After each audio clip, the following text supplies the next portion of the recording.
सोनामुखी, हरड़, मुलेठी जैसी अनेक जड़ी बूटियां और हजारों वर्षों का प्राचीन आयुर्वेदिक ज्ञान इस एक बोतल में समाया हुआ है। कायम टैबलेट, आपकी खुशियों का साथी। दुनिया एक बार फिर युद्ध के मुहाने पर खड़ी हुई नजर आ रही है। ईरान में सड़कों पर आग है, गुस्सा है, लाशें गिर रही हैं और दूसरी तरफ अमेरिका के राष्ट्रपति डोनाल्ड ट्रंप जो खुलेआम ईरानी प्रदर्शनकारियों से कह रहे हैं विरोध जारी रखो, मदद रास्ते में है। इन सब के बीच इस्लामिक देशों ने ट्रंप को वार्निंग दी है, लेकिन सवाल ये है कि ट्रंप की ये मदद क्या है? क्या अमेरिका ईरान पर हमला करने जा रहा है? दरअसल ईरान पिछले कई हफ्तों से जल रहा है। 28 दिसंबर से शुरू हुए विरोध प्रदर्शन अब एक बड़े जन आंदोलन में बदल चुके हैं। सड़कों पर आम लोग हैं, महिलाएं, युवा, छात्र, जो ईरानी सरकार और उसके दमन के खिलाफ आवाज उठा रहे हैं। न्यूयॉर्क टाइम्स की रिपोर्ट के मुताबिक अब तक करीब 3000 लोगों की मौत हो चुकी है। ईरानी सुरक्षा बलों पर आरोप है कि उन्होंने शांतिपूर्ण प्रदर्शनकारियों पर भी गोलीबारी की, लोगों को गिरफ्तार किया और घर घर जाकर तलाशी ली। वहीं ईरान की सबसे ताकतवर force Islamic revolutionary guard corps यानी कि IRGC को हालात काबू में लाने की जिम्मेदारी दी गई है। मीडिया रिपोर्ट्स के मुताबिक IRGC के जवान सड़कों पर गाड़ियां रोक रहे हैं, मोबाइल फोन चेक कर रहे हैं और लोगों को जबरन फोन अनलॉक करने पर मजबूर किया जा रहा है। कई इलाकों में सैटेलाइट डिश तोड़ी जा रही है और तेहरान जैसे शहरों में घर घर तलाशी ली जा रही है। ईरान में इंटरनेट और टेलीफोन सेवाएं लगभग पूरी तरह बंद हैं। लोगों के पास अब सिर्फ दुनिया से जुड़ने का एक ही जरिया बचा है, सैटेलाइट टीवी। लेकिन दावा किया जा रहा है कि अब वहां भी भारी जैमिंग की जा रही है ताकि सच्ची खबरें बाहर ना जा सके।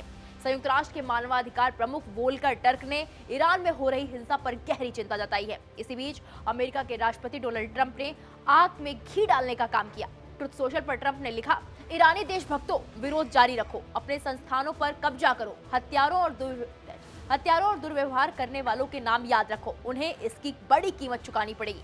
जब तक प्रदर्शनकारियों की बेमतलब हत्या बंद नहीं हो जाती, मैंने ईरानी अधिकारियों के साथ सभी मीटिंग रद्द कर दी है, मदद आ रही है। ट्रंप ने ईरानी अधिकारियों के साथ सभी बैठकें रद्द कर दी हैं और दावा किया है कि ईरान में हो रही हत्याओं की कीमत चुकानी पड़ेगी। इतना ही नहीं, ट्रंप ने MAGA की तर्ज पर नया नारा भी दे दिया, MIGA यानी कि मेक ईरान ग्रेट अगेन।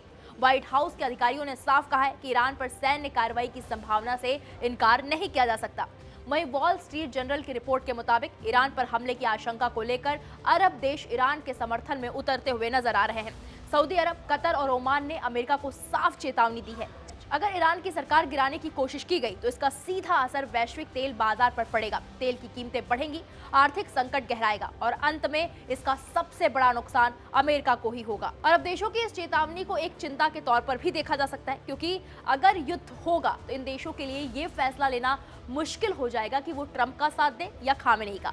और वैसे भी युद्ध हमेशा तबाही ही देता है। तो सवाल यही है, क्या ट्रंप सच में ईरान पर हमला करेंगे या ये सिर्फ दबाव बनाने की रणनीति है? एक तरफ सड़कों पर ईरानी जनता है, दूसरी तरफ बंदूकें, इंटरनेट ब्लैकआउट और दमन, और बीच में अमेरिका जिसका एक फैसला पूरी दुनिया को युद्ध की आग में झोंक सकता है। ईरान का संकट अब सिर्फ ईरान का नहीं रहा, ये पूरी दुनिया की शांति के लिए एक बड़ा खतरा बन चुका है।